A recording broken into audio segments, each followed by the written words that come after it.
Hello, this is Male Opinion, and have fun listening to the truth about PUA and the game. First things first.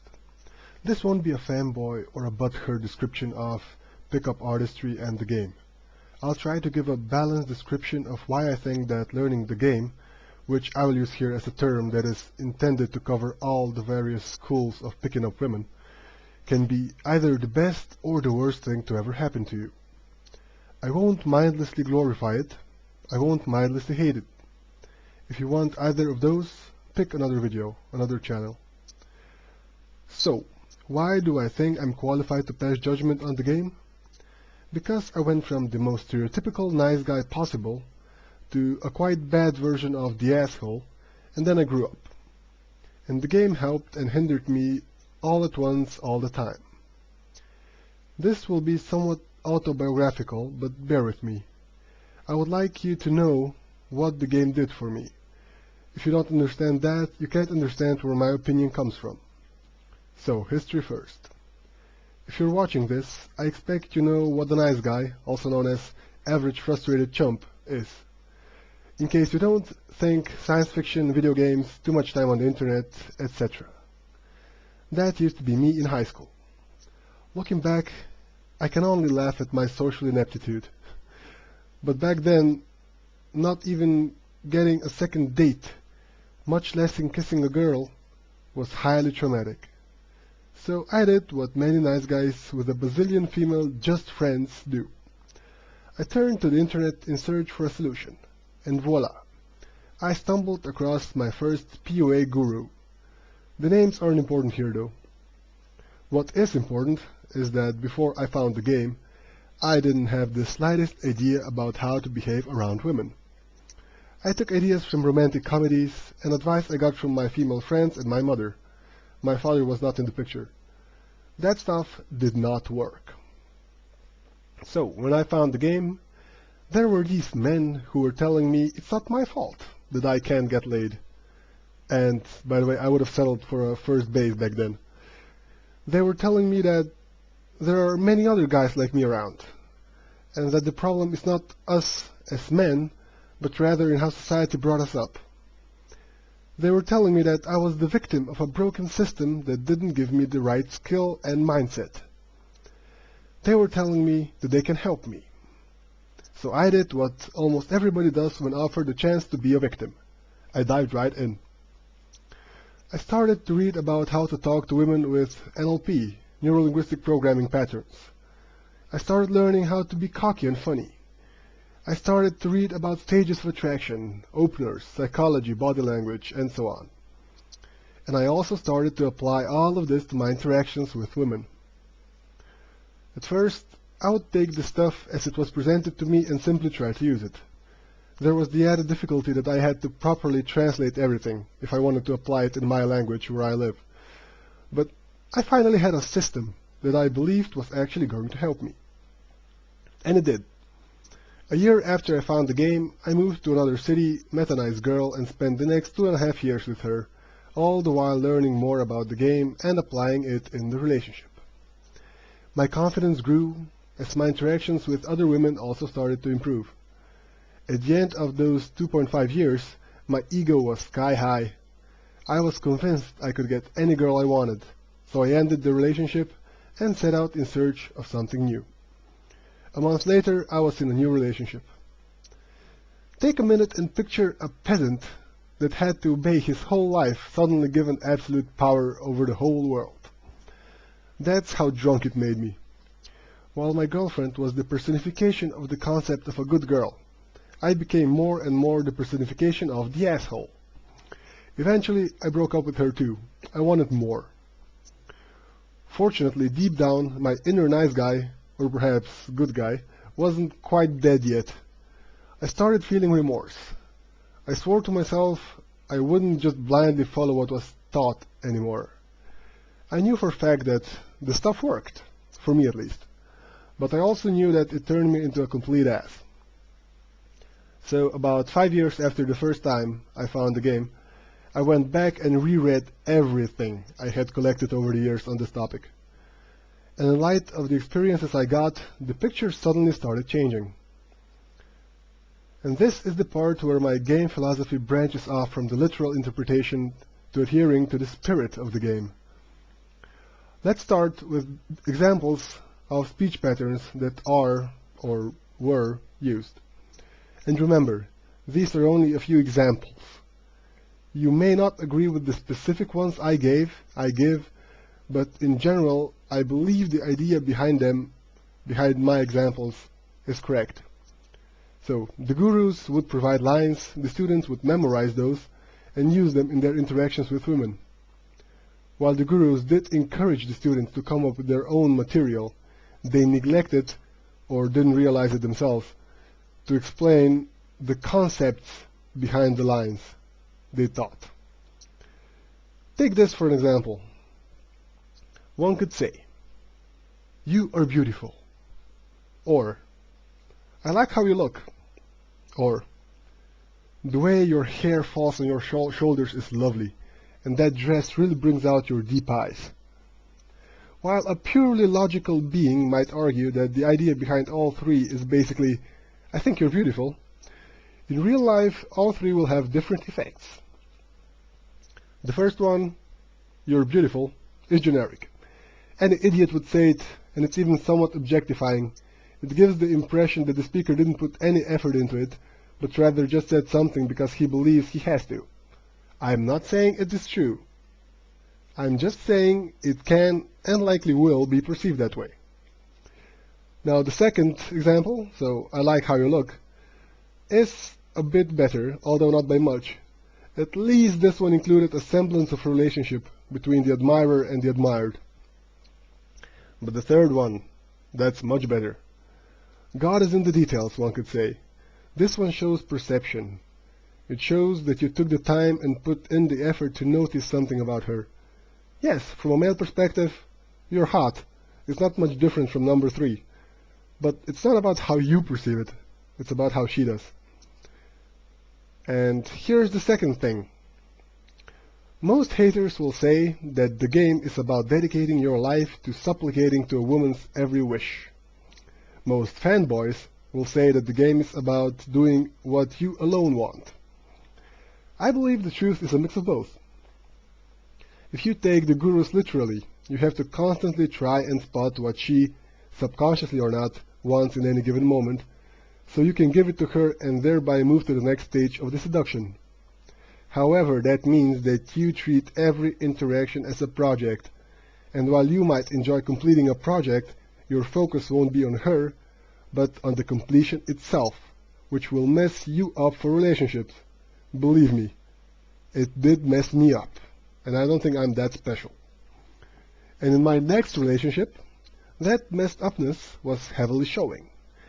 I managed to contain my inner asshole somewhat, but now I was taking everything for granted. But not because the relationship was so routine, but because my goal was achieved the moment the relationship started. The project was over, so I didn't really know what to do next. I was so focused on getting it, so I didn't know what to do with it once I had it. This time, she broke up with me, and it hit me hard. It was the first time in 5 years that I was the one getting dumped, and it brought me back down to earth. So what did I take from that? Taking the gurus literally will only bring trouble. Yes, you should try to make her feel good while she's around you, but not because that'll get you laid. If you genuinely enjoy her company, and if you really like her, you'll want to make her feel good because that alone will make you feel good. This way, you'll start enjoying the interaction itself, and the potential sex or relationship will just be the icing on the cake. And guess what? One of the top axioms of the game is that the less you care about the outcome, the better you'll do. And that fully applies. It does.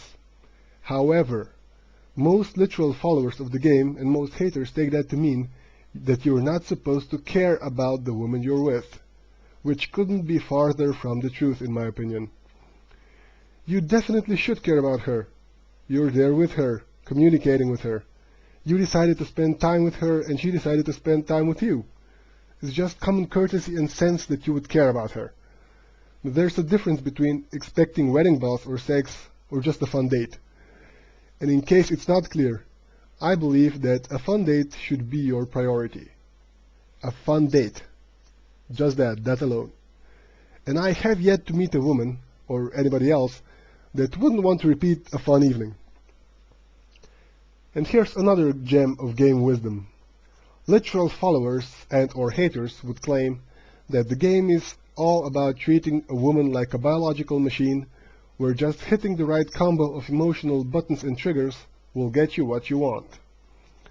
Some might even hear the claim that one should try to completely shut off a woman's rational brain and only play on her emotions. Again, this is an example of a common-sense psychological concept, which is people like feeling good, and if they feel good around you, they'll like you better for it, taken way too far.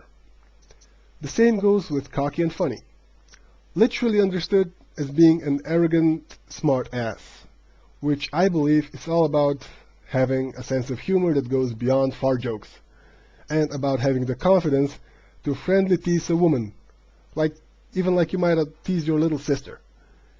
If you're not sure what the difference between arrogant smartass and confident tease is, the former will get you slapped in the face or bathed in wine, and the latter will get you a playful slap on the hand or a gentle punch in the shoulder.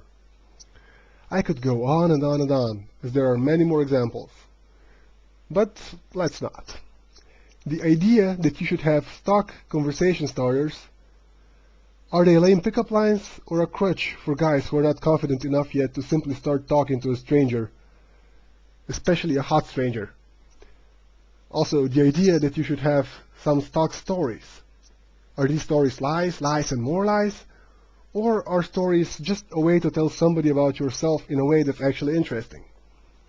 And there's also the idea that you should actively use the knowledge of body language and psychology. Is that just a cheap manipulation trick?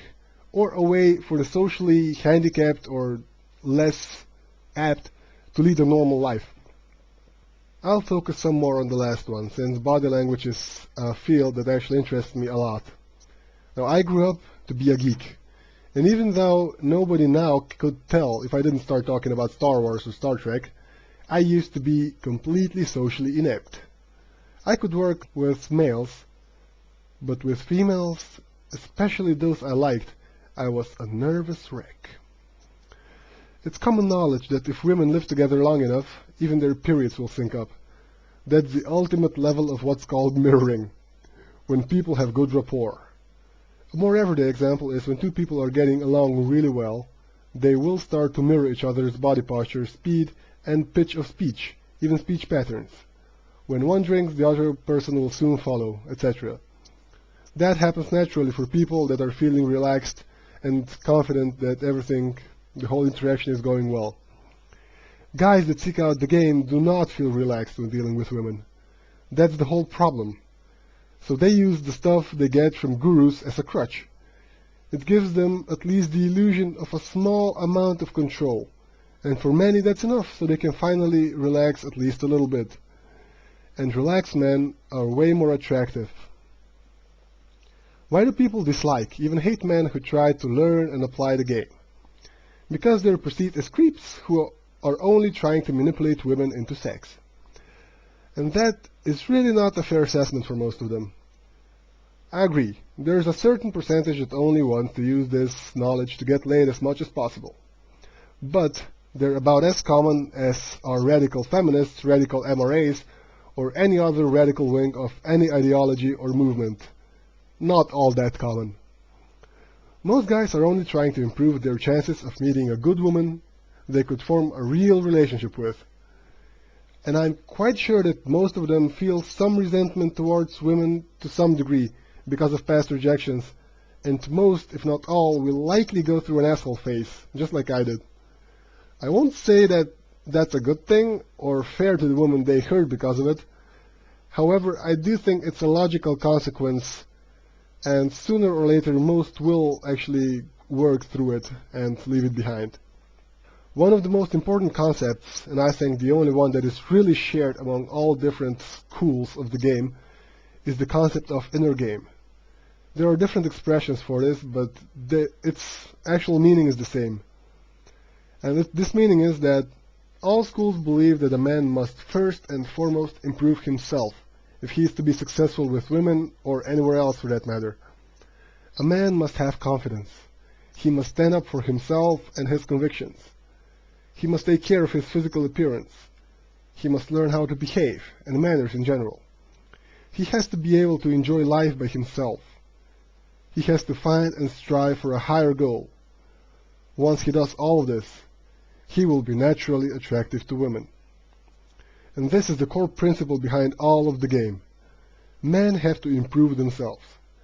While it may sound objectifying, I do believe that being attractive to women is, in this case, simply a motivation that works for most men. All the talk about openers and strategies that supposedly gets you laid taught me that you should not only fake listening, but rather strive to actually hear what a woman is telling you. I believe that makes me a better partner now.